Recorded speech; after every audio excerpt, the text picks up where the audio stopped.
história de povos e lugares, registros da herança circular e ancestral, convergências existenciais. Transpondo continentes e oceanos, emerge um cunho único e global. Entre culturas mais diversas, lusofonia é o estandarte que nos une. Em África, na América, na Ásia ou na Europa, unidos pela CPLP. CPLP, nossa insígnia, é o auspício da nossa afirmação. Com orgulho, com dignidade, caminhando em direção ao mundo novo. Timor e Moçambique, Angola e Portugal, Guiné-Bissau e Cabo Verde, São Tomé e Príncipe, Guiné Equatorial, Brasil somos CPLP. CPLP, nossa insígnia, nosso modo distintivo identitário. Invocando a Deus pela grandeza da pátria e a paz entre os homens, declaro reaberto o nosso Fórum Luso Brasileiro do ano de 2025. Nós queremos dar as boas-vindas no dia de hoje a todas as pessoas que participam desse fórum que tem a relevância da língua portuguesa. Foi muito proveitoso o dia de ontem, onde tivemos a oportunidade de várias apresentações e queremos reiterar o agradecimento a todos os expositores que participaram ontem no nosso encontro. Esse evento de hoje é a segunda parte, onde naturalmente nós vamos ter o foco mais sobre a atuação do Lions nos países de língua portuguesa. Lions tem a maior organização de serviço do mundo, presente em 200 países aproximadamente, regiões geográficas, com um total de 1.400.000 associados e tendo 49.000 clubes de serviço em atuação.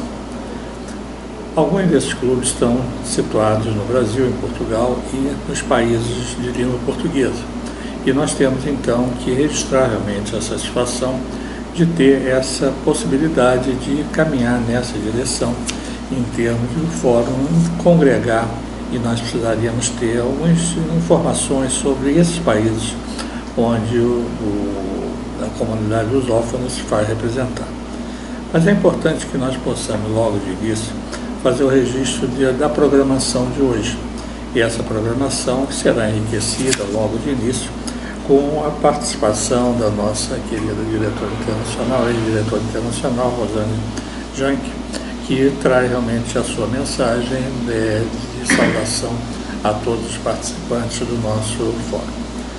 Nós vamos ter também a oportunidade de projetar um pequeno vídeo sobre a relevância da lusofonia.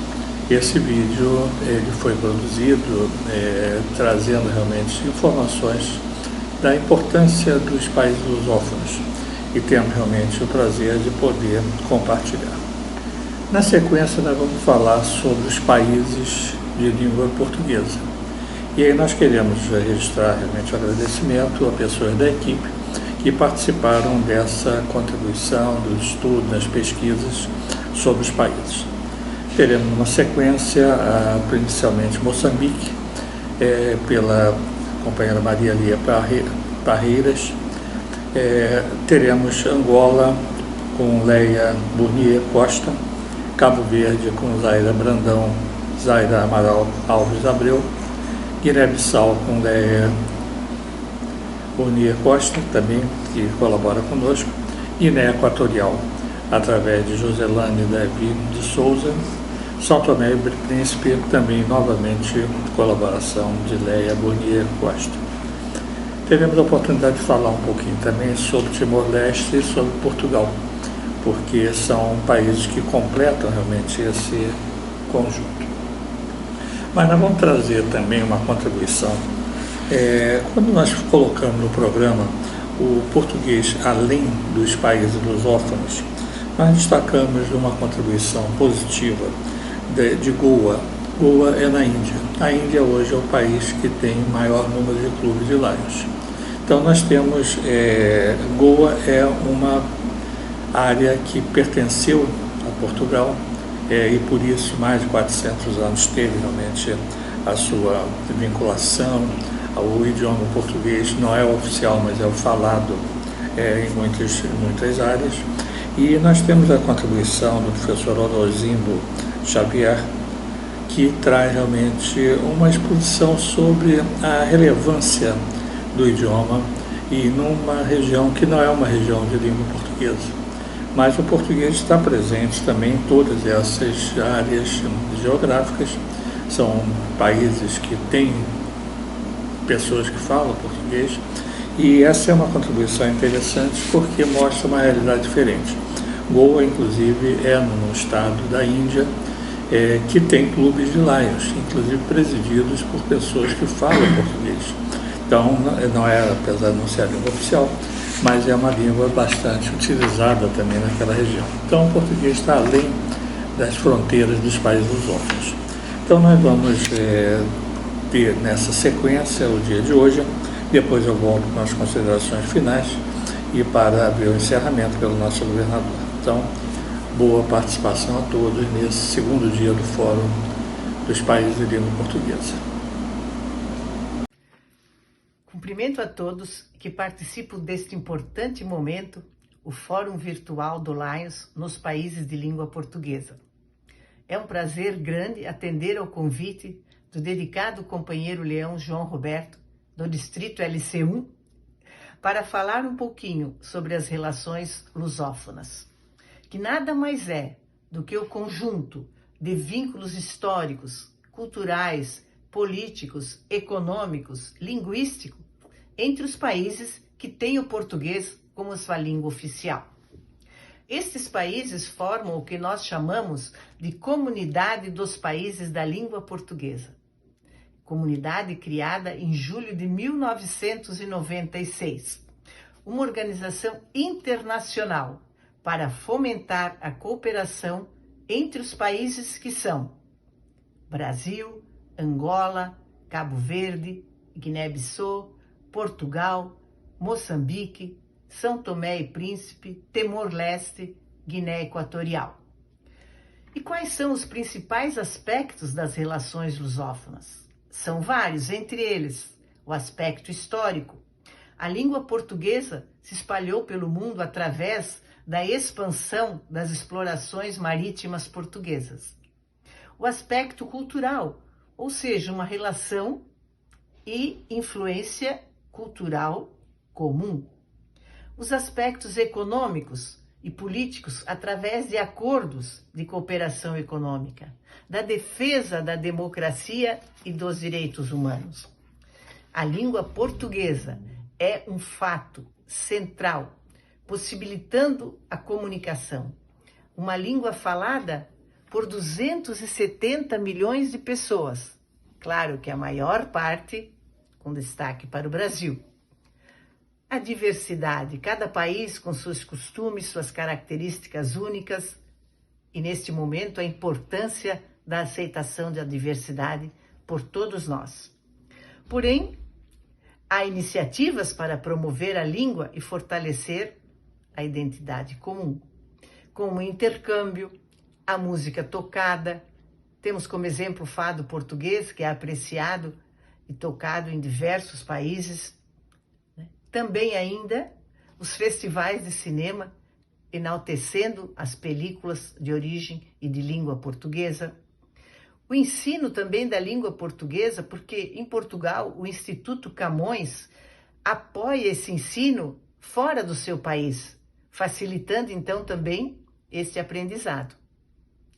Outro ponto também, a mobilidade artística, com exposições de quadros e pintores famosos em países que falam o português. Porém, embora a lusofonia seja projeto de cooperação, de aproximação entre os povos, ela enfrenta desafios, enfrenta tensões, enfrenta críticas, como as desigualdades econômicas, e dificultando assim as políticas comuns para todos.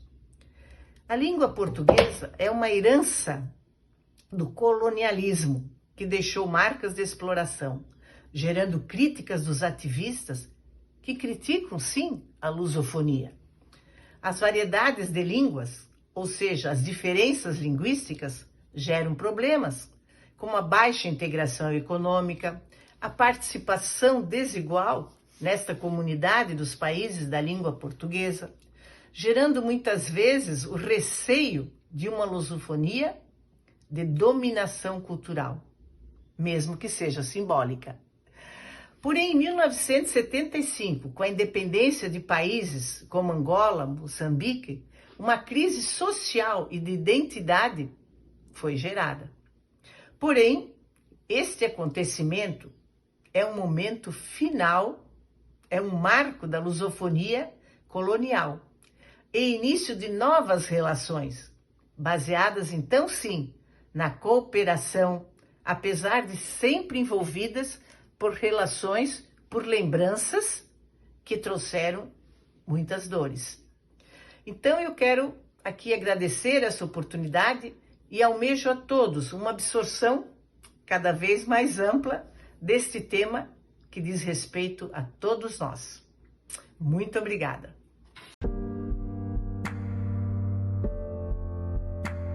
A família da lusofonia tem 9 países e vários territórios nos 5 continentes. Portugal, Brasil, Cabo Verde, São Tomé e Príncipe, Guiné-Bissau, Guiné Equatorial, Moçambique, Angola, Timor, Macau, Goa, Damão e Dio. Lusofonia é o espaço da globalização e da tecnologia. Português forma a 4ª maior comunidade de falantes do mundo, mais do que franceses ou alemães. É a 2ª língua mais falada do Hemisfério Sul. 4 línguas dominam 2/3 do planeta. Português é uma delas. Português é a 5ª língua da internet. Português é ensinado na escola pública de muitos países, da China à Argentina. Português é a 2ª língua estrangeira mais usada no Twitter, na cidade de Nova Iorque. Lusofonia é poder, potência económica, territorial e demográfica. PIB conjunto, 3 bilhões de dólares, o 6º maior PIB conjunto do mundo. População conjunta, 250 milhões de pessoas, mais do que a Rússia, França e Canadá somados. Território conjunto, 22 milhões de quilómetros quadrados, menos do que a Rússia, mas mais do que os Estados Unidos ou a China. Lusofonia é o espaço da cultura e das artes. Prémios Pritzker, como Cisa Vieira, Oscar Niemeyer, Souto Moura. E depois temos Mia Couto, Cesária Évora, Drummond de Andrade, Pepe Tell, Lispector, Pessoa. Lusofonia é o espaço do comércio. Portos em 3 oceanos, Índico, Pacífico e Atlântico. 10 mil milhões de euros em trocas comerciais no espaço da CPLP. O 2º espaço do mundo com mais aeroportos. Lusofonia é o espaço de afirmação das grandes cidades. São Paulo é a cidade com o PIB mais elevado de todo o Hemisfério Sul. Luanda, uma das capitais mais vibrantes de África. Cascais e Lisboa são 2 hotspots na Europa. Lusofonia é o espaço do poder da música que encanta a Europa e o mundo, do desporto que entusiasma milhões, da literatura e dos escritores mais traduzidos no mundo, do poder da beleza, da melhor gastronomia. Lusofonia é o espaço onde os homens se aproximam através de personalidades como António Guterres, Sérgio Vieira de Mello, Dom Ximenes Belo, José Ramos Horta. Lusofonia constrói pontes, não muros, entre os maiores espaços linguísticos. É o único que não tem muros a separar os povos e as culturas. E agora? Já acredita no poder da lusofonia?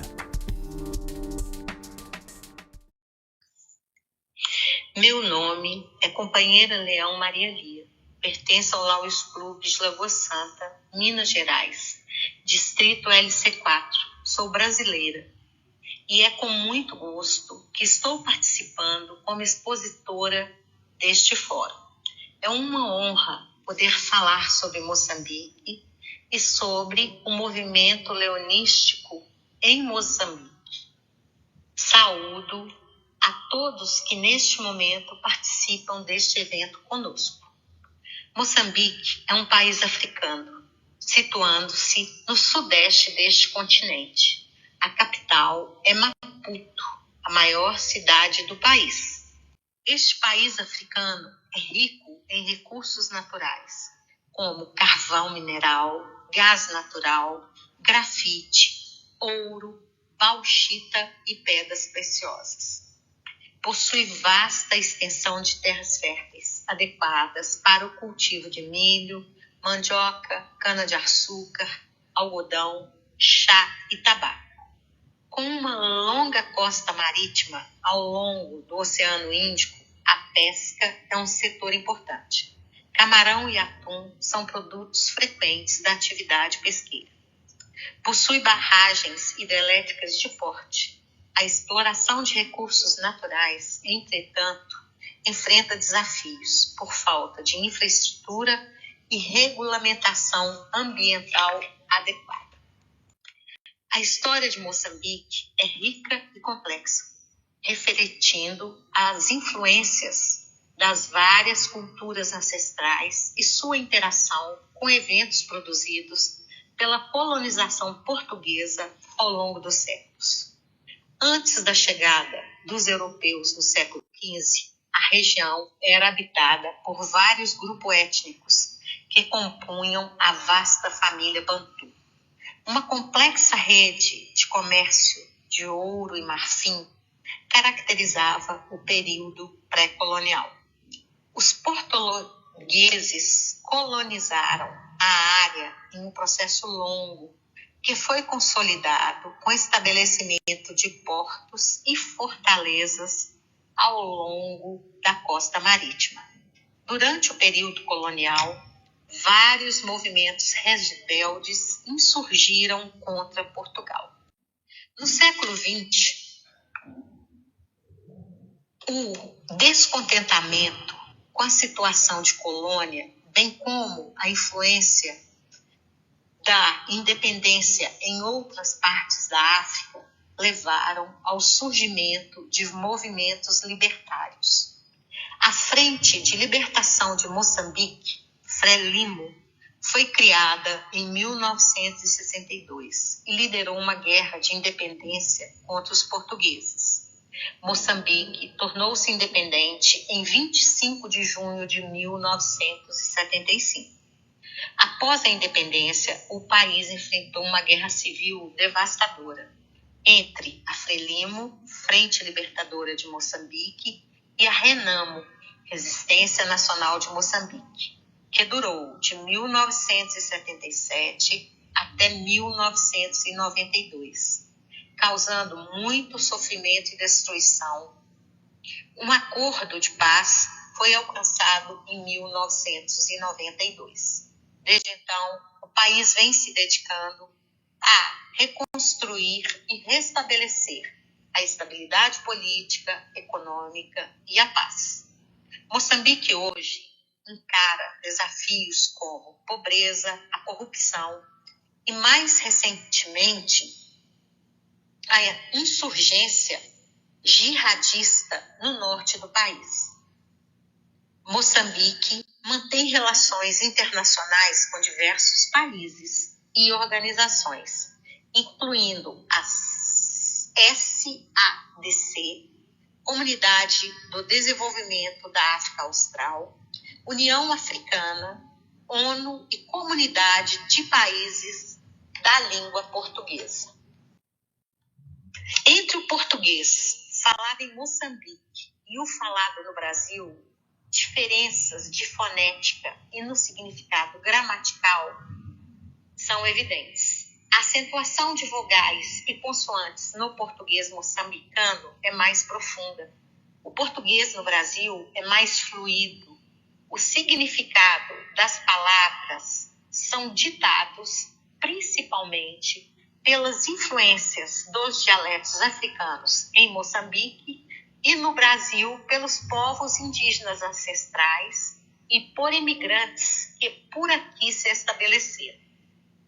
O leonismo apostou em terras moçambicanas durante o período colonial e o primeiro clube foi fundado na cidade de Beira, bairro das Palmeiras, em 1969. Em 1975, ocorreu uma convenção distrital na cidade de Beira. Atualmente, existem 2 clubes de Lions ativos no país: Tete Baoba, no norte, e Beira Corredor, no centro. Os companheiros moçambicanos estão envidando esforços para a reativação do Lions Club de Chimoio. Estes clubes pertencem ao distrito 412B, que comporta Moçambique e Malawi. Estão inscritos nestes 2 clubes 36 companheiros leões ativos. Agradeço a generosidade do CL Jorge Manuel, membro do Lions Club Beira Corredor, que gentilmente nos remeteu informações sobre o movimento leonístico em Moçambique atual. Muito obrigada. Olá, sou a PDG Leia Maria Burneganini Costa, do distrito LC12. Meu clube é o Lions Clube Juiz de Fora Novo Horizonte, localizado em Minas Gerais. Eu vou falar para vocês sobre Angola. A influência da língua portuguesa em Angola é significativa, especialmente devido ao período colonial português. O português é a língua oficial do país e é falado por cerca de 70% da população.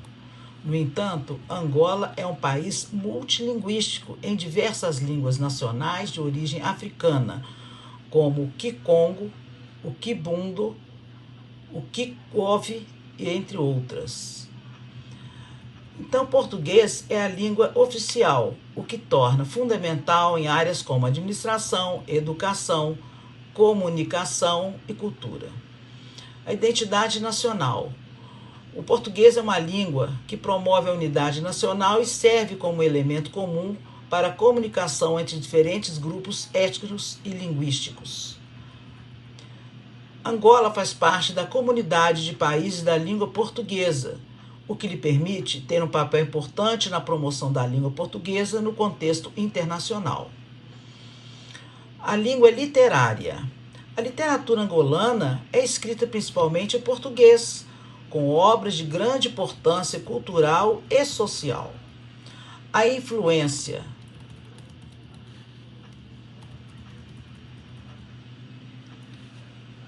Lexical. O português de Angola incorpora palavras e expressões das línguas nacionais, criando um léxico próprio que reflete a identidade cultural do país. A educação e o ensino. O português é a língua de ensino em Angola, o que tem uma influência significativa na formação da juventude e no desenvolvimento do país. O português e as línguas nacionais convivem em Angola e há uma interação constante entre elas, com palavras e expressões de diferentes línguas sendo incorporadas no português. Desafios e considerações. A diversidade linguística é importante reconhecer então e valorizar a diversidade linguística de Angola e o ensino do português por ser complementado com a promoção das línguas nacionais. A política linguística de Angola precisa ser revista para garantir a inclusão e o respeito das línguas nacionais e para promover a coesão social e o desenvolvimento. O ensino bilíngue que combina o português com uma língua nacional pode ser uma ferramenta para promover o desenvolvimento cultural e a educação do país. O impacto de novelas brasileiras. A influência das novelas brasileiras no português angolano, com a incorporação de expressões e termos brasileiros, também é um ponto a ser considerado. Em resumo, a língua portuguesa desempenha um papel crucial em Angola, mas é fundamental que reconheça a diversidade linguística e cultural do país. A cultura angolana ela é rica e diversa, refletindo a herança de diferentes grupos étnicos e a influência da colonização portuguesa. A música, a dança e o artesanato são elementos-chave para a expressão da pluralidade cultural do país. Vamos ver agora alguns aspectos culturais de Angola. A música e a dança. Angola possui uma rica tradição musical, com estilos kizomba, semba, rebita, cabeludla, kuduro, além de influências modernas como o zuco. A música desempenha um papel fundamental na identidade nacional angolana. O artesanato angolano é conhecido pela utilização de madeira em estátuas, amuletos e instrumentos musicais. O artesanato angolano é muito importante, muito místico. A culinária angolana é diversificada e inclui pratos como pirão, muqueca, cocada. E a religião? O cristianismo, o catolicismo e outras denominações é a religião mais praticada em Angola, mas há também influências de religiões tradicionais africanas. Grupos étnicos. Angola é um país com um grupo de diversidade étnica, com grupos como Ovibundu, Mibundu, Bakongo. Línguas. O português é a língua oficial, mas também há diversas línguas nacionais, como Kikongo, Kimbundo e o Tixovu. São bem diferentes, né? As línguas. Bom, a influência brasileira. A cultura brasileira tem uma forte influência em Angola, com a música, novela e outros aspectos culturais. As artes visuais. A arte angolana inclui pintura, escultura, outras formas de expressão, como pinturas de Alberto, como um colecionador africano de arte. O folclore angolano é rico em contos, lendas, rituais, costumes transmitidos de geração em geração. E o esporte nacional de Angola, sabe qual é? O basquete. Era isso, companheiros. Muito obrigado por terem ouvido e agradeço ao companheiro PDG João Roberto por estar participando deste fórum tão importante, dos fórum dos países de língua portuguesa. Sejam todos bem-vindos ao Fórum Virtual do Lions nos países de língua portuguesa. A relevância da língua portuguesa. Eu sou a Leleca e hoje vou contar algumas coisas de Cabo Verde para vocês. Cabo Verde foi descoberto por navegadores portugueses por volta de 1460 e o arquipélago estava desabitado. Em 1462, os portugueses fundaram a primeira cidade europeia nos trópicos, Ribeira Grande, hoje Cidade Velha, na ilha de Santiago. Devido à sua posição estratégica no Atlântico, Cabo Verde tornou-se um ponto importante no comércio de escravos, sendo escala entre África, Europa e América. Ao longo dos séculos, o arquipélago sofreu com secas, fome e imigração em massa. Em 5 de julho de 1975, Cabo Verde conquistou sua independência de Portugal, após um processo de luta conjunta com a Guiné-Bissau, liderado pelo Partido Africano para a Independência da Guiné e Cabo Verde. Após a independência, Cabo Verde seguiu seu caminho político relativamente estável, sendo hoje uma das democracias mais consolidadas da África.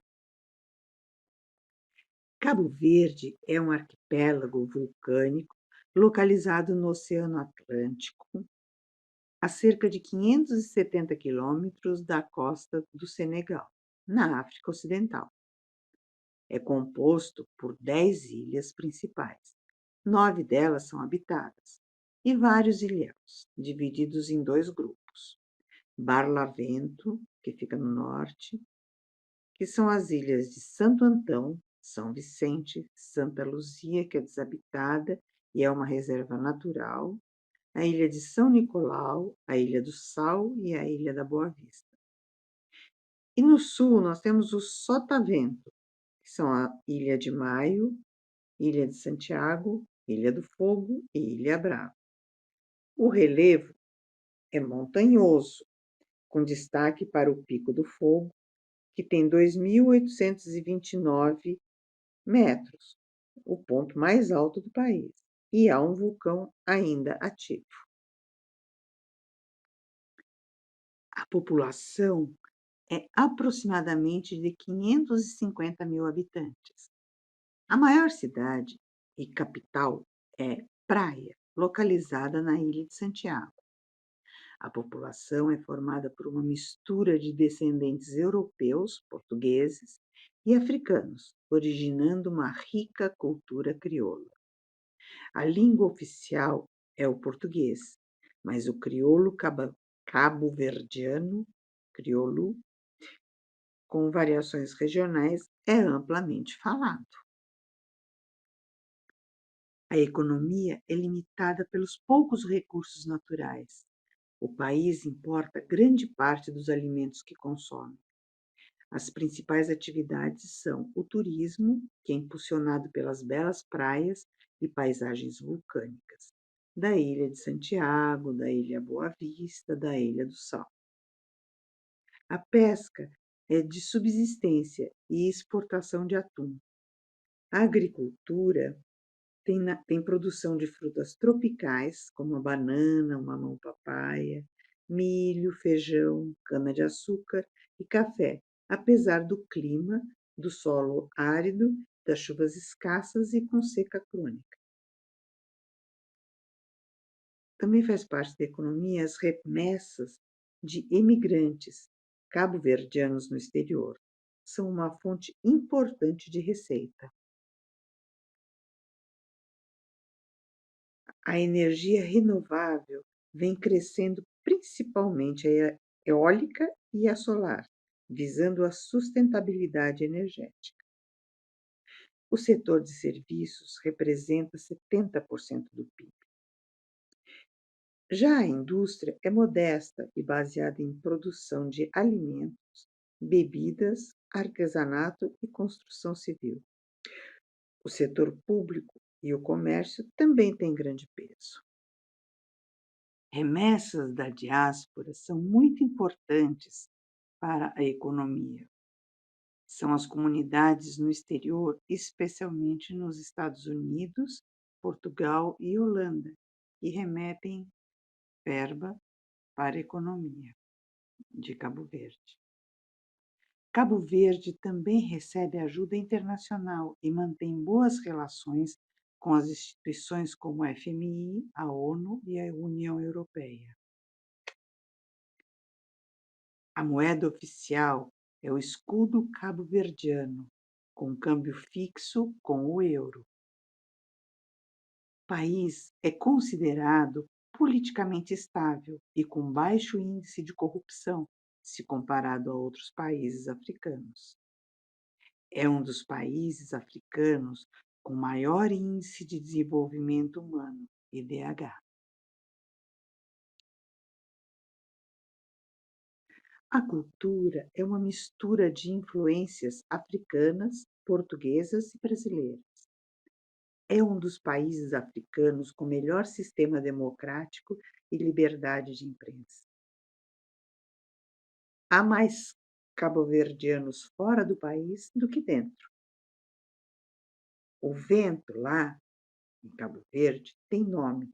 Nas ilhas, o vento é mais do que uma brisa. Ele é um personagem, o Harmattan, que é um vento quente e seco que sopra do deserto do Saara, trazendo poeira e inspirações para lendas e canções. E essa poeira, que vem do deserto do Saara, além de encobrir o sol de Cabo Verde, ajuda na polinização da Amazônia. A música de Cabo Verde tem vários ritmos. A morna é o gênero mais conhecido. É melancólico e profundo e foi imortalizado por Cesária Évora, a diva dos pés descalços. A coladeira e a funaná são estilos mais animados e rítmicos. E tem o batuque, que é um ritmo tradicional tocado principalmente por mulheres, com tambores e danças de roda. A dança faz parte de todas as festas e celebrações em Cabo Verde. Cada ilha tem as suas variações de danças folclóricas. O funaná antes era proibido nas igrejas coloniais e agora virou símbolo de identidade nacional. Em Cabo Verde há várias festas populares. Tem a festa de São João, principalmente nas ilhas de Santo Antão e São Vicente, com música, danças, desfiles e rituais religiosos. Tem o Carnaval de Mindeto, na ilha de São Vicente, que é considerada um dos mais belos da África, é inspirado no Carnaval brasileiro. E tem a Tabanca, que é uma celebração tradicional que mistura elementos cristãos e africanos, com música e procissões. Em Cabo Verde, a oralidade é a responsável por passar as lendas, mitos e contos populares a todas as gerações. Figuras como o diabo, o espírito das florestas e feiticeiros aparecem frequentemente nas narrativas populares. Muitas tradições têm origem africana e foram reinterpretadas ao longo dos séculos. Temos as lendas da Tabanca, de Iemanjá e da Cabra Cabriola, que passaram oralmente de geração em geração, dentre tantas outras. O Lions Clube Internacional está presente em Cabo Verde. O primeiro clube foi fundado em Praia, capital do país, e desde então cresceu modestamente, mas de forma constante. E ele foi fundado por um clube de Lions brasileiro, de Fortaleza. Os Lions, em Cabo Verde, desenvolvem ações sociais voltadas à saúde, educação, combate à fome e apoio às comunidades vulneráveis. Por causa da natureza insular e os desafios logísticos do país, a presença do Lions é significativa, especialmente nas ilhas mais populosas, como Santiago e São Vicente. A atuação costuma envolver também parcerias com as diásporas cabo-verdianas e clubes internacionais, inclusive os Lions Clubes.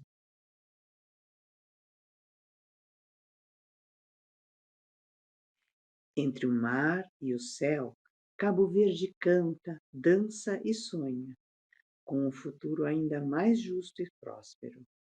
Obrigada a todos que nos assistiram e recebam um forte rugido do Lions Clube São Paulo Nações de Cultura de Paz.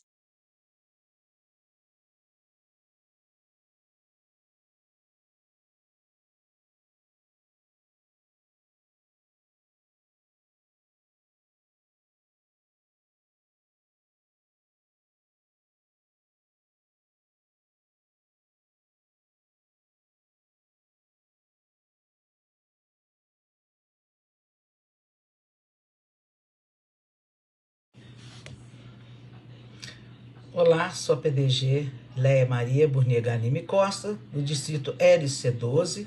Meu clube é Juiz de Fora Novo Horizonte, de Juiz de Fora, Minas Gerais. Vou falar para vocês neste fórum sobre a Guiné-Bissau. A língua portuguesa, ela desempenha um papel crucial em Guiné-Bissau, sendo a língua oficial e de ensino, apesar de não ser a língua materna da maioria da população. Ela facilita a comunicação com outros países lusófonos e organismos internacionais e é essencial para o ensino e a participação na vida política e pública do país. O português é a língua oficial na Guiné-Bissau, usada em documentos oficiais, atos formais e no ensino. A língua portuguesa é vital na comunicação com outros países membros da comunidade dos países de língua portuguesa e outras organizações internacionais, facilitando a participação do país em fóruns e iniciativas internacionais. O português é a língua do ensino em Guiné-Bissau, sendo fundamental para o acesso à educação formal e o desenvolvimento de competências para o mercado de trabalho. Embora o crioulo seja a língua mais falada em Guiné-Bissau, o português serve como uma língua franca para a comunicação entre diferentes grupos étnicos e com o mundo exterior. O país possui uma rica diversidade linguística com várias línguas étnicas e o crioulo, além do português. Essa diversidade, no entanto, pode representar um desafio para a implementação da língua portuguesa como língua oficial e de ensino, principalmente em áreas rurais e entre as comunidades mais tradicionais.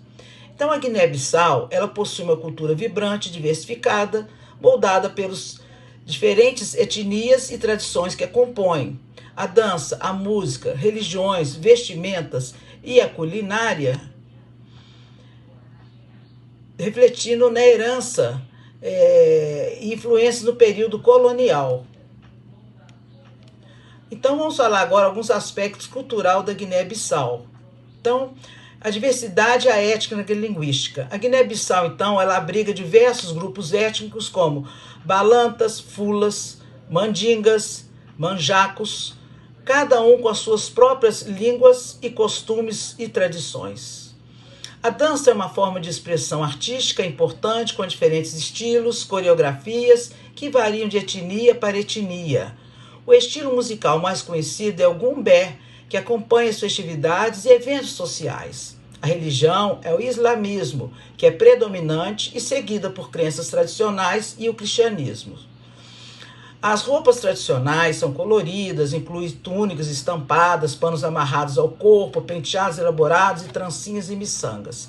A culinária. A gastronomia tradicional combina ingredientes locais com influência da cozinha portuguesa, resultando em pratos como caldoso de feijão e o papo de frango.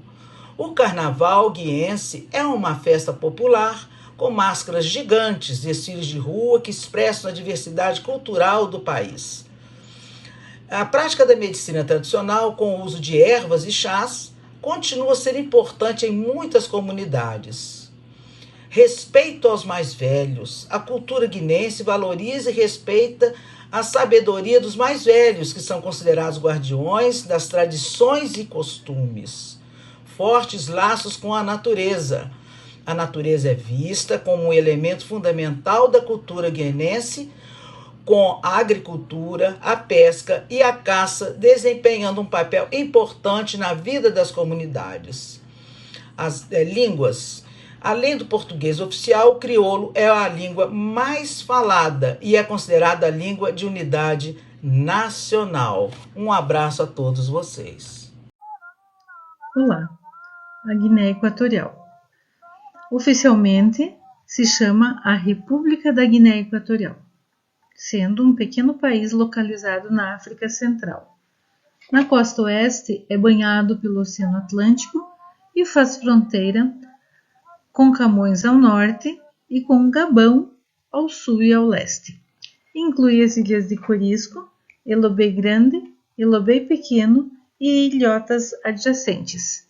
Esta é a bandeira e esta é a localização no mapa mundi. Tem como lema a unidade, paz e justiça. E esse é o brasão. Ela é composta por uma parte continental, cortada pelo rio Muni, e várias ilhas. A parte insular envolve a ilha de Bioko, onde fica a capital Malabo. Possui uma rica história e cultura em seus 28.050 km², sendo a segunda menor nação africana continental. Esta imagem é da capital, de Malabo. Está sendo também construída uma nova capital administrativa, que se chama Cidade da Paz. A forma de governo é a República Presidencialista Autoritária e tem como presidente Teodoro Obiang Nguema Basogo, o qual está no poder desde 1979, sendo um dos líderes em exercício mais antigos do mundo. A cidade de Malabo possui alguns destaques. O destaque para a capital de Santa Isabel, um dos marcos mais emblemáticos de Malabo. Construída em estilo neogótico durante o período colonial espanhol. Outro destaque está no Palácio Presidencial, tendo um edifício imponente que abriga a sede do governo, com uma arquitetura moderna e jardins bem cuidados. O Parque Nacional de Malabo é um espaço verde, urbano com esculturas, fontes e áreas de lazer, oferecendo uma vista panorâmica da cidade. E o passeio marítimo é um calçadão à beira-mar que proporciona vistas deslumbrantes do Oceano Atlântico e é popular entre os moradores e também os visitantes. Um pouco da história. Então, os portugueses foram os primeiros europeus a explorar o Golfo de Guiné em 1471 e colonizar as ilhas, as quais permaneceram em mãos portuguesas até março de 1778. Depois do Tratado de Ildefonso, em 1777, e do Tratado de El Pardo, em 1778, as ilhas foram cedidas à Espanha. A influência marcante até a independência de 1968 veio do país da Espanha, da cultura espanhola.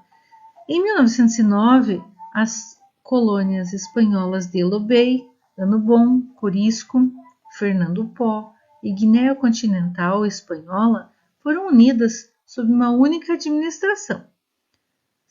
O regime atual, então, como já citei, é o presidencialista autoritário de Teodoro Obiang Nguema. E um dos grandes desafios é o controle autoritário e as restrições à liberdade. A economia e os recursos naturais. Desde a descoberta do petróleo, e especialmente ao redor da ilha de Bioko, o qual representa cerca de 90% das exportações e aproximadamente 70% do PIB e mais de 80% da receita do governo. Então, a exploração principal como motor econômico está por conta da exploração do petróleo e o gás natural.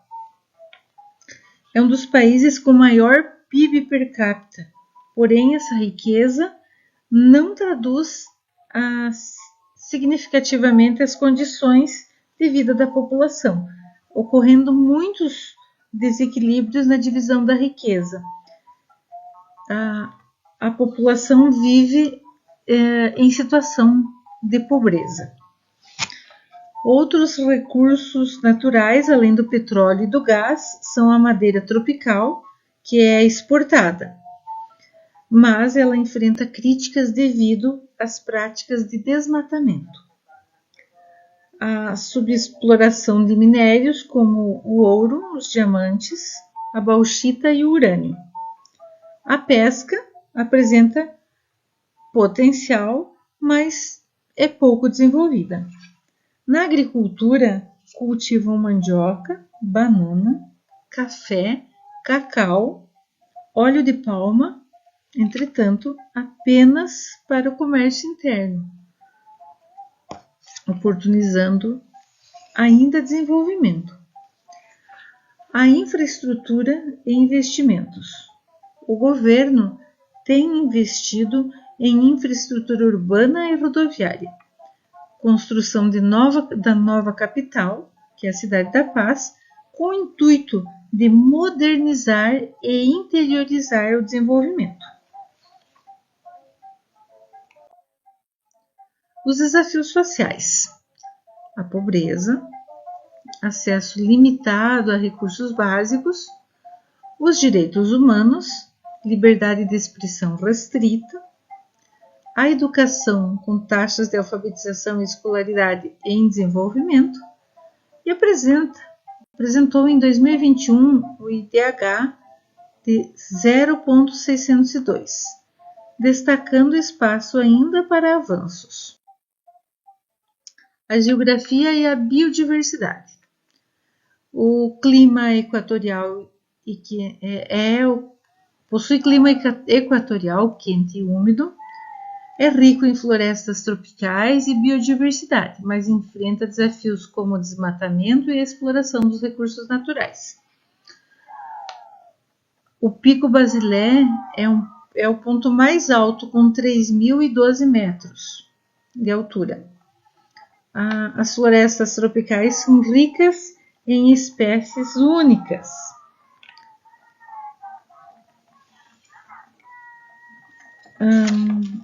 Há uma grande oportunidade para o turismo, para a promoção do turismo, o qual está em processo. As florestas tropicais possuem vastas áreas, são ricas em biodiversidade, incluindo espécies endêmicas de aves e primatas.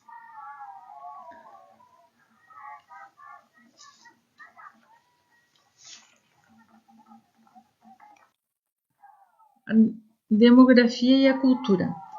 Grupos étnicos Fang, Bubi e outros menores, sendo o maior o Fang.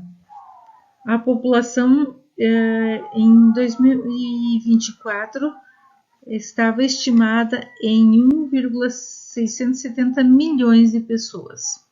As línguas oficiais são o espanhol, que é o principal idioma oficial, aí também o francês, é um idioma oficial, e o português, que desde 2010 passou a ser um idioma oficial, mas ainda ele é pouco usado, além das línguas locais como o Fang e o Bubi. O hino nacional foi escrito e composto por Atanásio Nyong'o Miono e foi adotado como hino desde a sua independência da Espanha em 12 de outubro de 1968. Curiosidades. É o único país africano que tem o espanhol como idioma oficial, primário. Apesar de falar espanhol, não pertence ao mundo hispânico por estar na África. Aqui se apresentam alguns pratos típicos e costumes alimentares, foi indicado numa entrevista como a bambucha como um prato típico da região. Ela é feita de folhas de mandioca que são prensadas, são amassadas, cozidas e misturadas aos tubérculos da mandioca ou então ao milho. Guiné Equatorial é membro da Comunidade dos Países de Língua Portuguesa e é um dos países com menor extensão do continente africano. As relações internacionais com as organizações a ONU, a União Africana e a CEMAC, que é a Comunidade Econômica Monetária da África Central. Possui parcerias e laços importantes com a Espanha, com a China e outros países. Em 2015, hospedou a Copa Africana.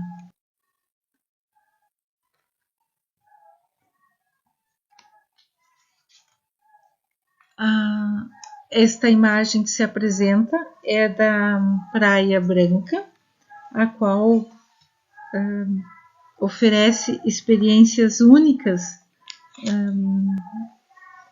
no ecoturismo.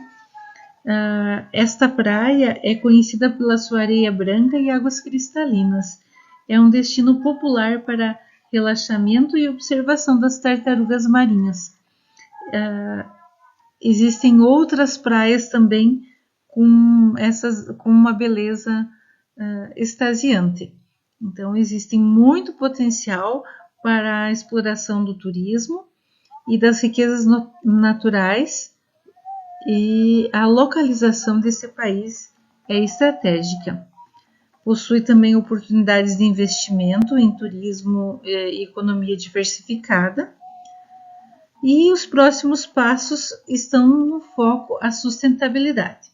Essa outra imagem que se apresenta é da parte litorânea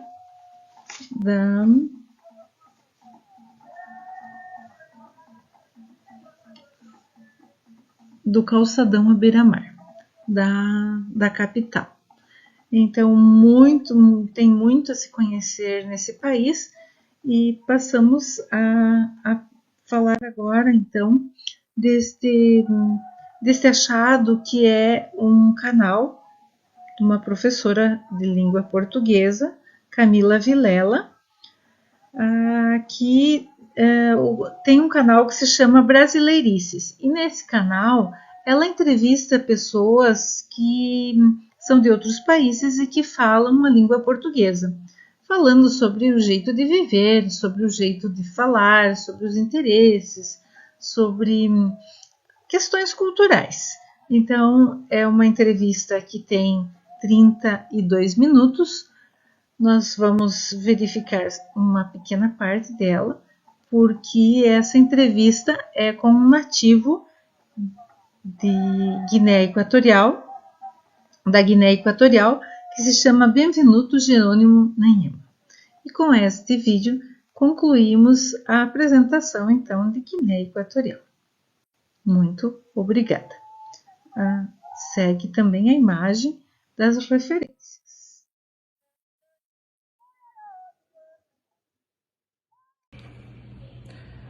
Sou PDG Leia Maria Burnier Ganime Costa, do distrito LC12, e fui convidada pelo PDG João Roberto para falar sobre São Tomé e Príncipe neste fórum dos países de língua portuguesa. O meu distrito é LC12 e meu clube é o Lions Clube Juiz de Fora Novo Horizonte, localizado em Minas Gerais, Juiz de Fora. Então, São Tomé e Príncipe é um arquipélago localizado no Golfo da Guiné, no Oceano Atlântico, perto da linha do Equador. É composto por duas ilhas principais, São Tomé e Príncipe. A ilha de São Tomé é maior e está localizada ao sul, enquanto a ilha do Príncipe está mais ao norte, e a distância entre as duas ilhas é de 140 quilômetros. O país está a cerca de 300 quilômetros da costa da África.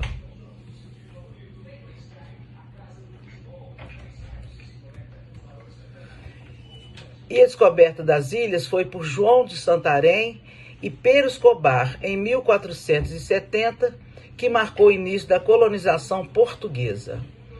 A língua portuguesa, ela chegou em São Tomé e Príncipe através da colonização portuguesa, quando os portugueses descobriram as ilhas na data mencionada, 1470. A presença portuguesa resultou na influência e na adoção do português, que com o tempo se tornou a língua oficial do país e a língua materna da maioria da população. A cultura de São Tomé e Príncipe é uma fusão vibrante de influências africanas, portuguesas e locais. Então nós temos influências africanas, portuguesas e locais, expressa através de danças, de música, culinária, artes, tradições únicas.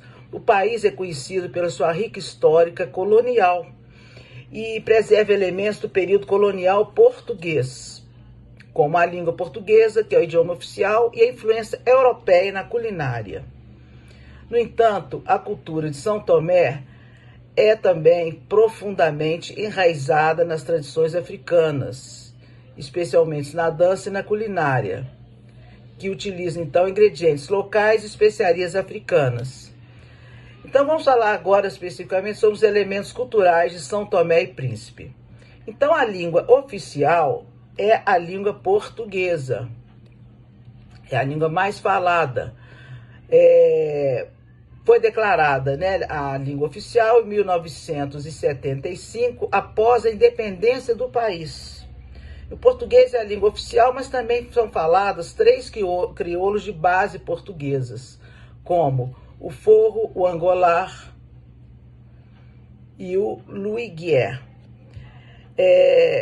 A presença de escravos africanos que falavam línguas locais também contribuiu para a formação de variedades locais do português, como o angolar e o santomé.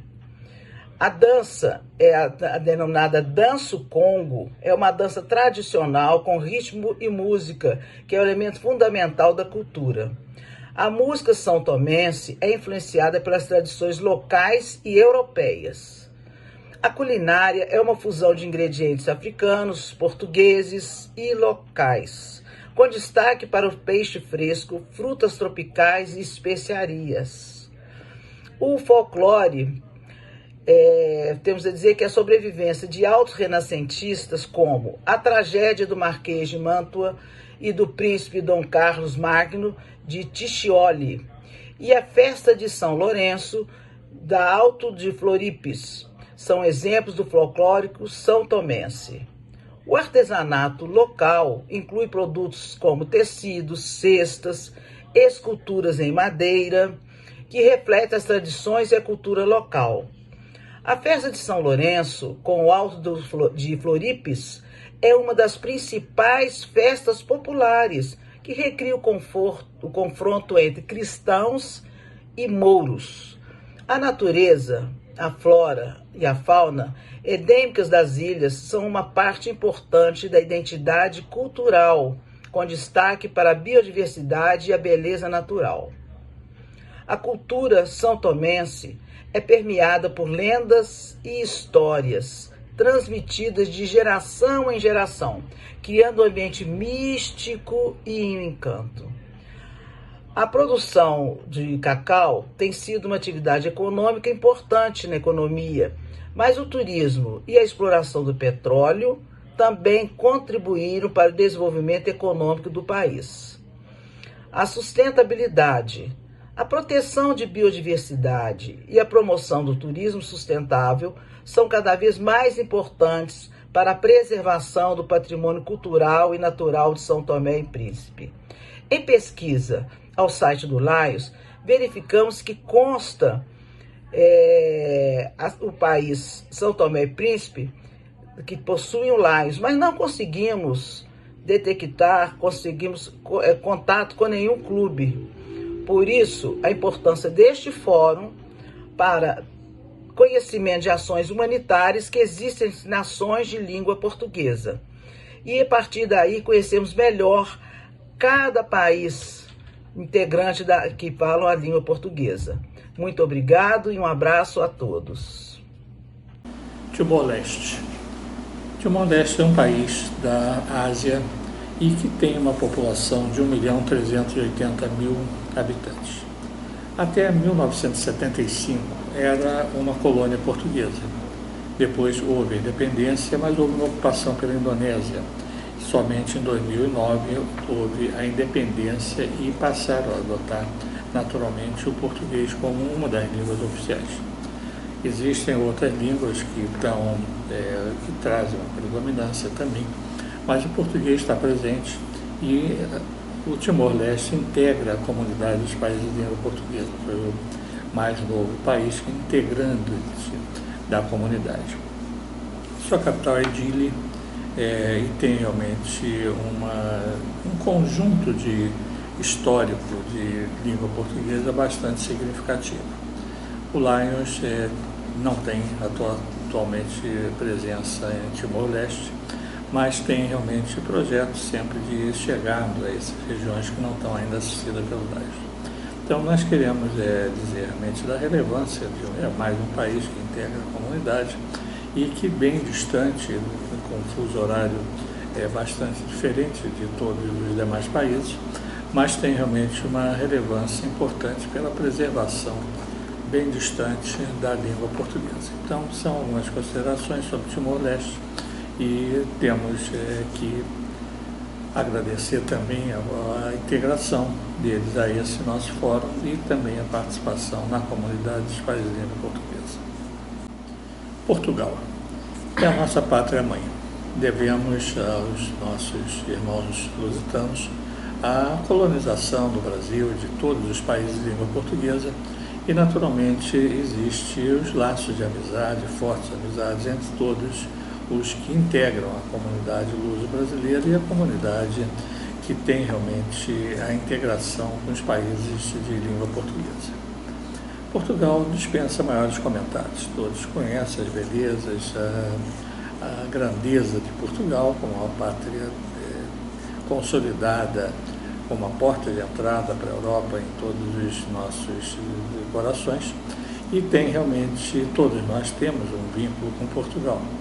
Em termos de Lions, o Brasil colaborou na criação, na implantação, no reconhecimento do primeiro clube de Lions, que é o Lions Lisboa Mater. Isso já tem muitos anos, e o Brasil deu a sua contribuição, colaborando na consolidação de Lions naquele país.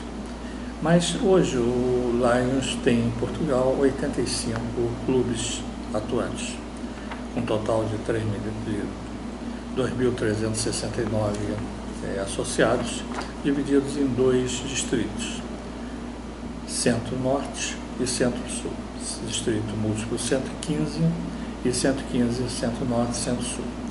E esses clubes, eles têm naturalmente uma atuação significativamente forte, e temos realmente que agradecer a participação de Lions, dos companheiros de Lions, que em termos que somam e participam desse nosso evento.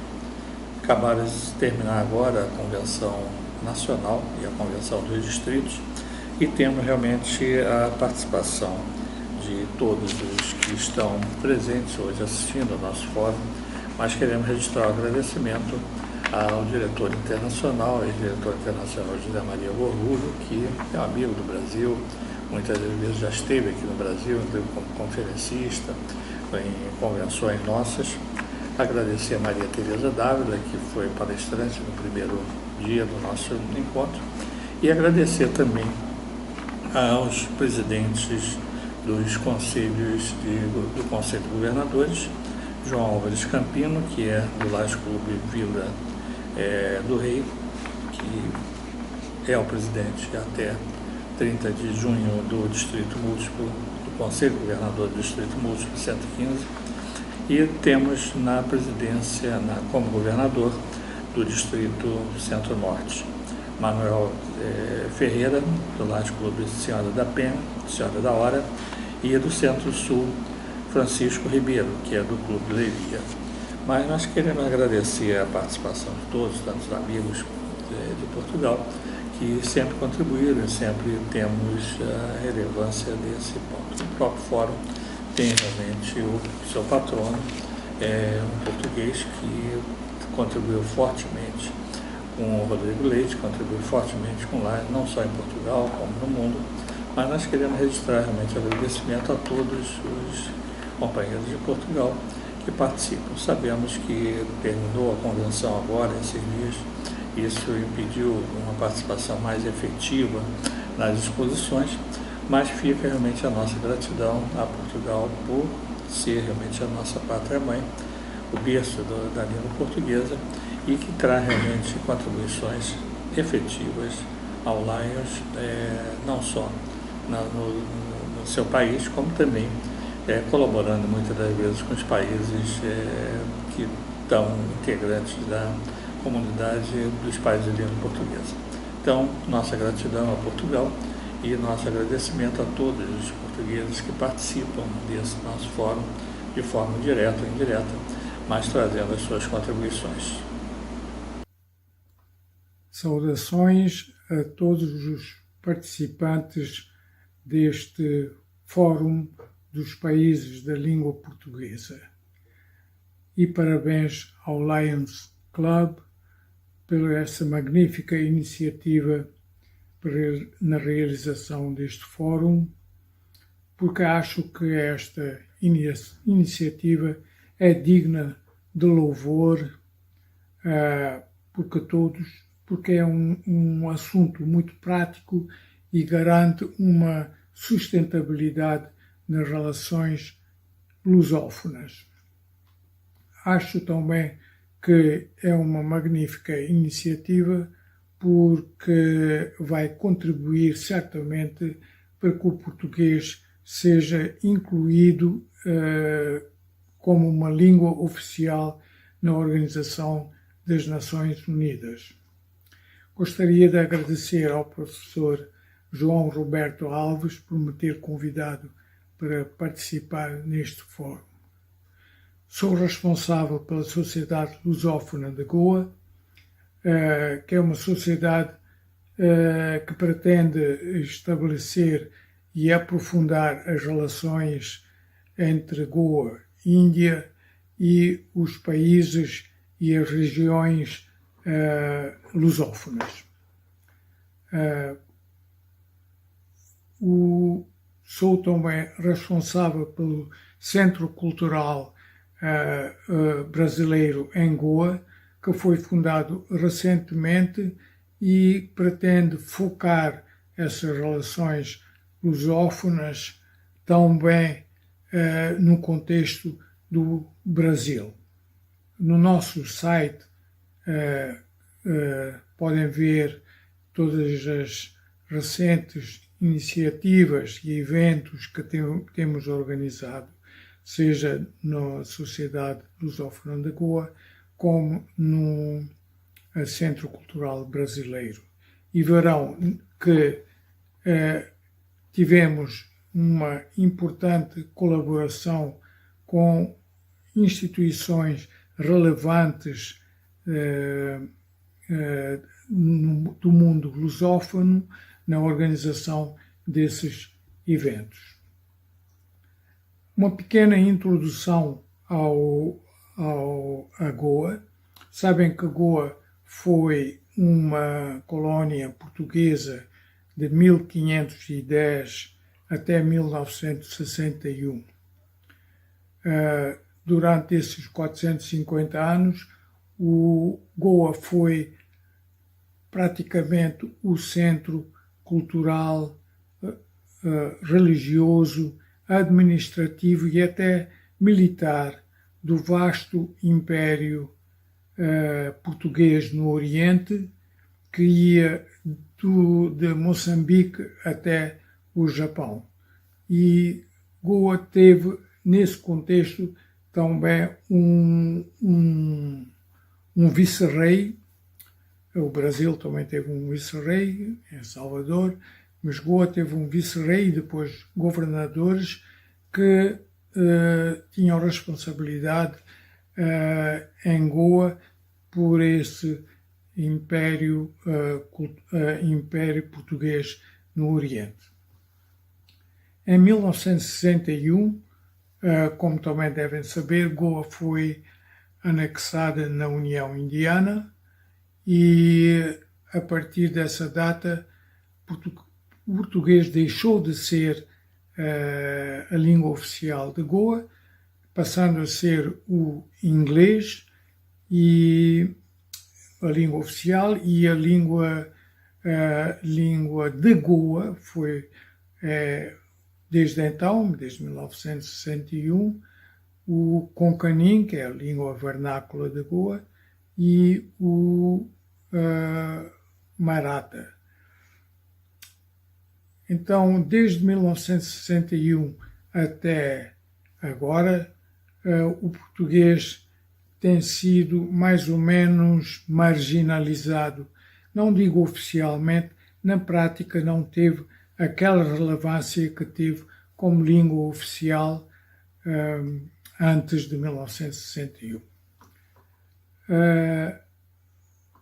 Então vamos ver agora, e esse é o cerne dessa apresentação, o que é que aconteceu com a língua portuguesa entre 1510, quando Goa tornou-se oficialmente a colónia portuguesa, até os dias de hoje. Temos então, como disse, duas fases importantes, uma como língua oficial, que vamos agora abordar rapidamente, e depois a língua portuguesa que não é oficial, depois de 1961. O que é que aconteceu com a língua oficial entre 1510 e 1961? Infelizmente, não aconteceu muita coisa. E não aconteceu muita coisa porquê? Porque os portugueses centraram-se bastante na implementação da língua portuguesa ao nível das elites. E as elites em Goa, normalmente as elites são, em termos de números, são sempre pequenas em qualquer parte do mundo. E as elites de Goa estavam ou estão ainda restritas ao sistema de castas. Então, quando os portugueses chegaram em 1510 a Goa, os missionários que vieram com o pessoal administrativo e os militares portugueses, esses missionários entraram em contato principalmente com os brahmanes de Goa. E por que os brahmanes? Porque os brahmanes constituíam, e ainda em parte constituem, a elite de Goa. E eles sabiam que no sistema de Goa, da Índia em geral, então, no século XVI, o sistema praticamente que era uma sociedade agrícola, nas aldeias e nas pequenas vilas, quem mandava, digamos assim, em termos espirituais, era o Brahman, ou era o padre Brahman. Então, os portugueses missionários, que eram normalmente jesuítas, em primeiro lugar, eram inteligentes e entraram em contato com os brahmanes. Tentaram convencer os brahmanes a passarem para a religião católica e, com isso, praticamente inculturarem a língua portuguesa. Isso aconteceu sucessivamente de 1510 até o regime de Pombal em Portugal, quando as ordens religiosas começaram a ser proibidas e praticamente os missionários, quase todos eles, tiveram que sair de Goa e as ordens religiosas pouca importância tiveram. Então, de 1510 até mais ou menos o século XVIII, o português foi difundido particularmente pelos missionários e particularmente ao nível das elites de casta brahmana, particularmente. Infelizmente, isso continuou também depois do século XVIII. Significa que, pelo menos de 1510, no mínimo até o século XVIII, eram poucos os que falavam português. Quantos, não se sabe, eram escolas paroquiais, eram as escolas de catequese, eram as universidades que já existiam em Goa, que foram fundadas, já uma universidade, ou colégios jesuítas que foram fundados e que ensinavam o português. Então, a religião misturou-se um bocadinho também com a língua portuguesa e restringiu-se à elite da casta Brahman. Depois do século XVIII, mais ou menos, até a implantação da República em Portugal, em 1910, pouco se fez pela língua portuguesa, porque as ordens religiosas já não existiam, tinham dificuldades e houve, de facto, também o forçar da língua portuguesa no sistema republicano, o forçar um pouco mais abrangente para fora das ordens religiosas ou da catequese, e com isso, no século XIX e inícios do século XX, no fim da monarquia e no sistema republicano, a partir de 1910, houve um pouco de forçar do alargamento, digamos assim, da língua portuguesa a outras camadas de população que não fossem da elite. Apesar disso, apesar da criação das escolas públicas no fim da monarquia e no início da República a partir de 1910, apesar da criação das escolas públicas, de um liceu, da escola de medicina e tudo isso onde se praticava o português continuou restrito às elites e pouco mais. Chegamos então, depois de 1910 e dos inícios do sistema republicano, aos meados do século XX, onde houve um empenho um pouco maior para a implementação da língua portuguesa.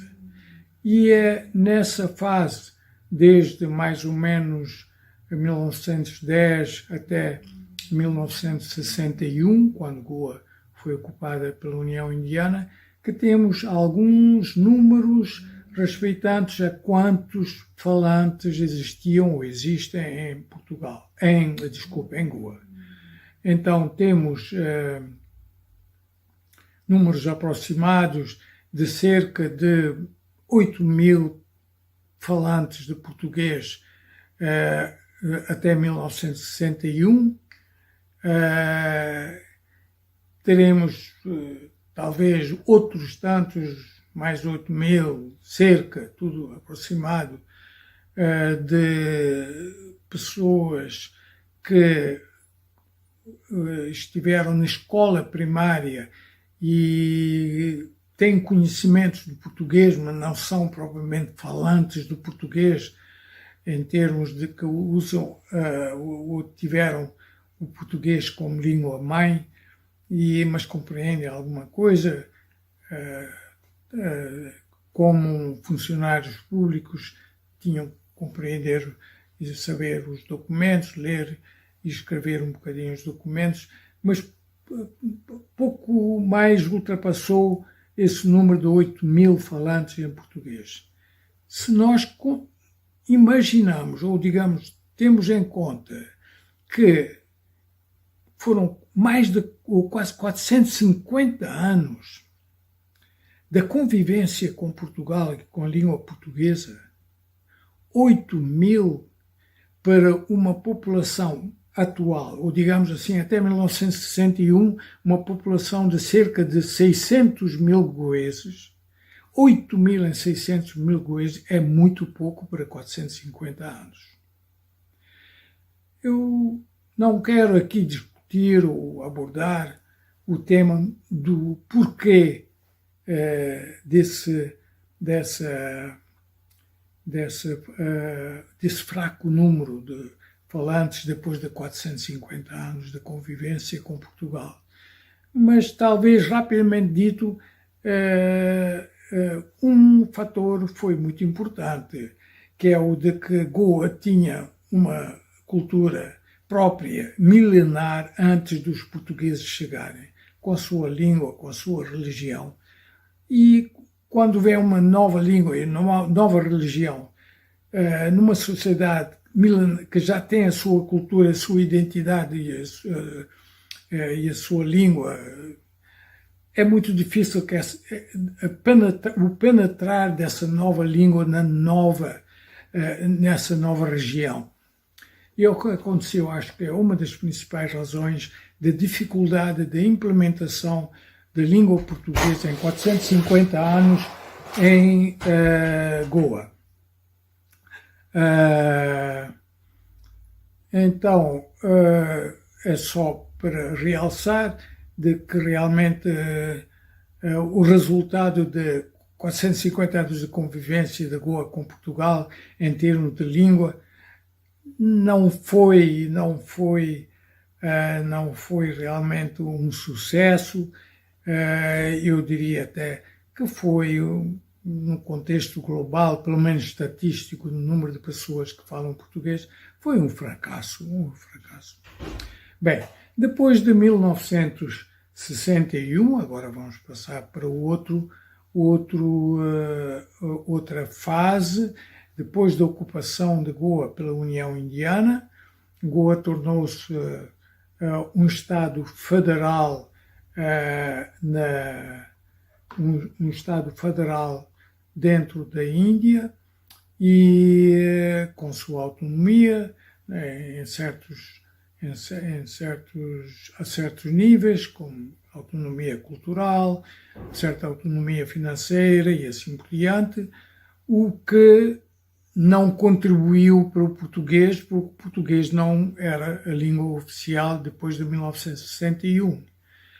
Mas também não contribuiu no contexto político para a difusão, ou pelo menos manutenção da língua portuguesa. Por quê? Porque entre 1961 e 1974,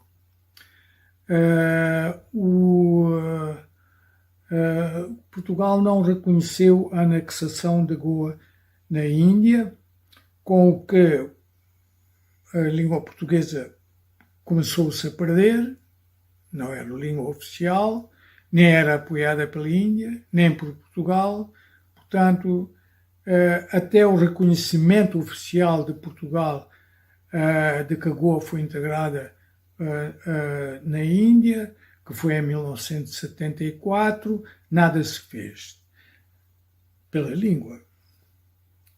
Depois de 1974, depois do restabelecimento das relações diplomáticas de Portugal com a Índia e reconhecimento por parte de Portugal de que Goa foi integrada na União Indiana, começou a haver uma aproximação entre a Índia, Goa e Portugal, no contexto de apoiar a língua portuguesa em Goa, de difundir a língua portuguesa em Goa, mas ainda tudo muito incipiente, porque de 1974 até o ano de 2000, primeiro houve a implementação do acordo cultural entre Portugal e a Índia, depois o estabelecimento, a criação do consulado de Portugal na Índia,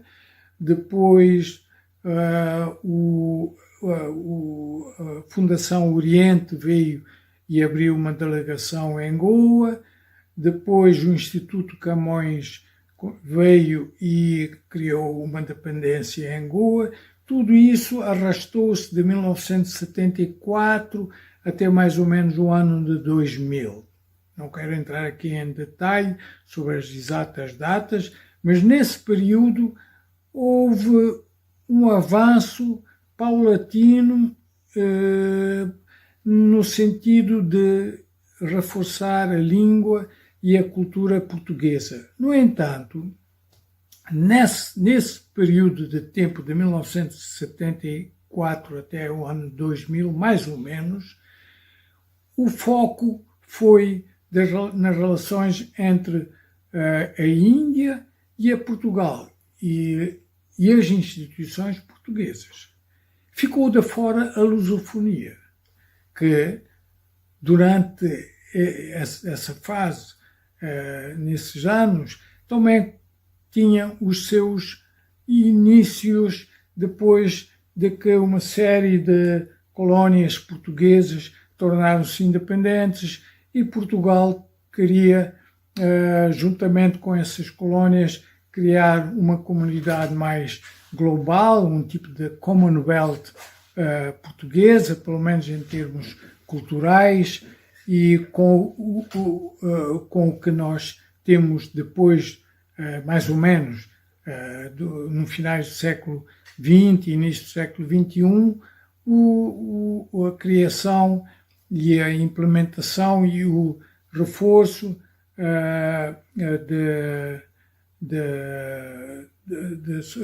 da lusofonia a nível global. Essa lusofonia tem a sua instituição, como sabem, e inclui todos os países que se tornaram independentes, principalmente depois de 1974, e o Brasil, e a nossa sociedade formou-se também há cerca de 10, 12 anos e começou a apoiar essa ideia de lusofonia e a colaborar com os países lusófonos, com Portugal, com o Brasil, para implementar, reforçar, apoiar a língua e a cultura portuguesa e a lusofonia em Goa. De 2000 até hoje, 2020, apesar desses esforços que foram feitos por todas essas instituições portuguesas e brasileiras também, como o Consulado do Brasil em Bombaim, a Embaixada do Brasil em Delhi e a Embaixada Portuguesa em Delhi, com o apoio dessas instituições, a língua portuguesa começou a tornar, digamos, alargou-se mais, espraiou-se mais, não só a nível oficial, que se restringe mais ou menos como língua secundária em algumas escolas secundárias de Goa, mas também ao nível universitário. Na Universidade de Goa já existe um curso de mestrado em Língua e Cultura Portuguesa, coordenado pelo Instituto Camões. Existe também um leitor de português na Universidade de Goa. Vamos ter um leitor do Brasil na Universidade de Goa, e esse conjunto de iniciativas e apoios levou a um alargamento de estudantes e interessados de português em Goa. No entanto, o número de estudantes no seu total não aumentou significativamente. Devemos continuar a ter cerca de 8.000 falantes de português, normalmente de geração com mais idade. Os que têm mais de 40, 50 anos, os falantes em português concentram-se nessa faixa etária e pouco mais. Os mais novos, eles pouco falam português, entendem alguns pouco, não sabem ler muito bem, escrever, são muito rudimentar. Então, o número de falantes de português, seja da faixa etária de pessoas com mais idade, e os restantes, os jovens, quase que não falam português. Quem for a Goa, visitar Goa, vai ver que quase ninguém fala português, tirando alguns que têm mais idade. Bem, o que fazer com essa situação? Eu acho que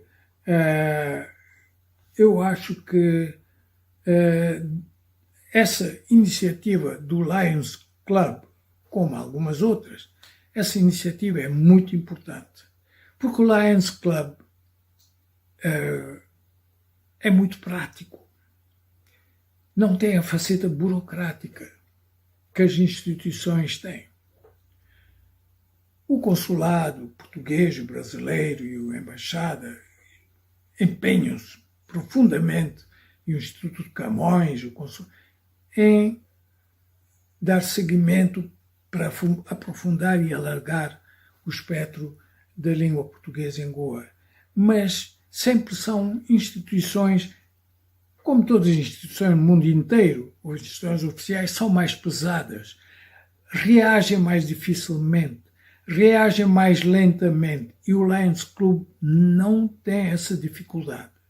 Então, essa faceta do Lions Club devia ser utilizada para, na Índia e em Goa, aprofundar, ou alargar, ou empenhar-se na língua e cultura portuguesa.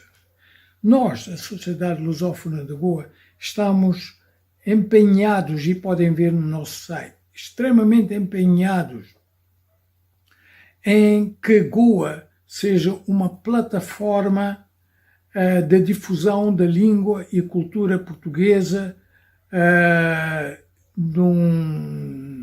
não só em Goa, como na Índia e talvez até na Ásia. Queremos ser um pilar importante, queremos ser uma espécie de plataforma giratória, uma plataforma de apoio, uma plataforma de congregação de esforços para que, juntamente, em conjunto com as outras instituições lusófonas, possamos promover a língua portuguesa e a cultura lusófona, seria mais, não é mais a cultura portuguesa no sentido restrito da palavra, a cultura de Portugal. Toda a cultura portuguesa tem a sua raiz em Portugal, sem dúvida, mas, entretanto, são culturas lusófonas, cultura de Timor, de Angola, Moçambique, Brasil, que são importantes.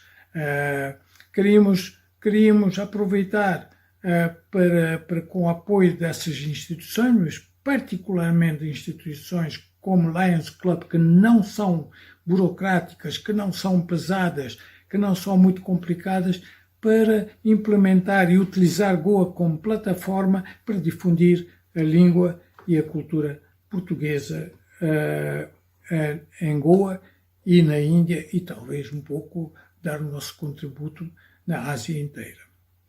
Muito obrigado por eu ter tido a oportunidade de explicar um pouco, muito resumidamente, nesses 10 minutos, que me foram disponibilizados gentilmente pelo vosso fórum.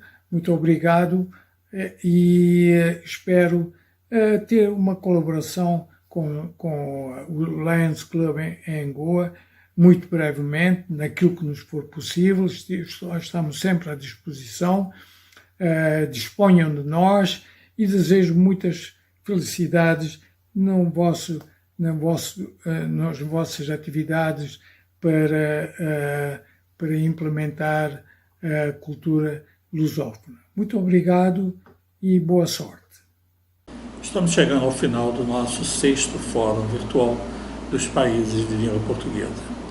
Foi importante nós termos em 2 dias a contribuição positiva de muitos que somaram esforços, estão colaborando nessa empreitada, mas nós queremos fazer realmente um registro especial a todos os participantes, a todos os integrantes da equipe que somou esforço nessa direção. É importante que nós tenhamos uma carta de intenções com as conclusões do fórum. Essa carta de intenções está sendo submetida aos participantes, ainda uma proposta, no sentido de nós termos 3 pontos fundamentalmente relevantes. O primeiro deles é que a Lions Internacional possa estudar o reconhecimento do Fórum dos Países de Língua Portuguesa como dos fóruns oficiais. Nós temos hoje o Fórum dos Países europeus, nós temos o Fórum dos Países Asiáticos, nós temos o Fórum FOLAC, que congrega a América Latina e Caribe. Nós temos vários fóruns pelo mundo e também pleiteamos e estamos trabalhando nessa direção de poder o fórum vir a ser reconhecido como um dos fóruns oficiais de Lions Internacional. A segunda motivação foi exatamente o reconhecimento do português como língua oficial da ONU. Essa é uma intenção clara nesse sentido, já bastante comentada por todos os palestrantes, por todos os momentos, mas a ideia básica é exatamente que somemos esforços para o português ser reconhecido como língua oficial da ONU, que hoje não é. E o terceiro objetivo é que nós tenhamos uma maior integração dos clubes, dos distritos que congregam os países de língua portuguesa. Esses são os 3 tópicos da Carta de Intenções, submetida inclusive aos participantes, e que nós esperamos que seja aprovada para podermos fechar realmente as conclusões desse nosso fórum. O fórum não é uma promoção do Brasil, não é uma promoção especificamente do Distrito LC1, é uma promoção coletiva. A realização desse trabalho surgiu realmente em 2013, já temos aí esses anos com a realização, não são fóruns anuais, mas inicialmente presenciais, depois, a partir de 2020, passamos a ter os fóruns virtuais, e tivemos agora o segundo fórum virtual, permitindo uma participação de pessoas de todo o Brasil. Temos centenas de participantes inscritos. Queremos agradecer a todos os participantes que estarão, então, somando esforços nessa direção. Mas nós temos que fazer também um agradecimento especial à equipe do Grupo de Trabalho que atuou durante esses meses que antecederam e vai ainda trabalhar nessa sequência, que eu faço questão de nominar para o registro de todos que estão presentes. Nossos agradecimentos à equipe que integra o Instituto de Desenvolvimento da Liderança como membros colaborativos, mas aqui citamos por ordem alfabética, por uma questão até todos tiveram uma grande importância.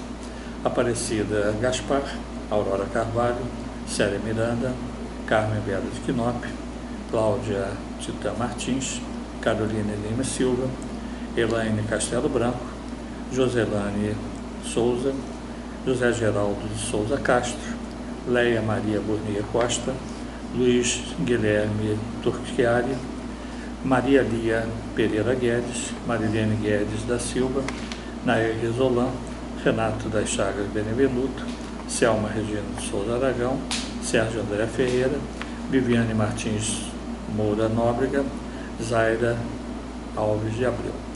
Esses são os membros da equipe do Lions que participaram, mas também o nosso agradecimento a 2 pessoas da área técnica que colaboraram fortemente para o êxito, para o desenvolvimento de todo esse nosso evento.